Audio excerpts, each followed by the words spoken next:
Just thought I'd give my subscribers a little update on what's going on. As you can see, there's something relatively new sitting under the shed.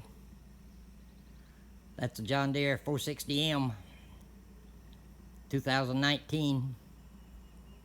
It's a little bit different from the 459s we got.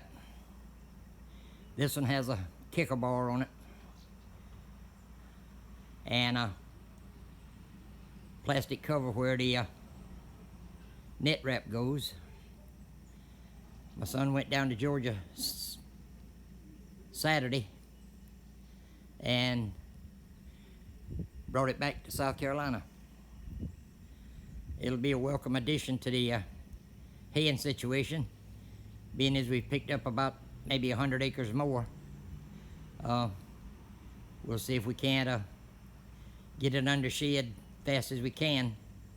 So all my subscribers, just hey, just keep watching. Things is picking up.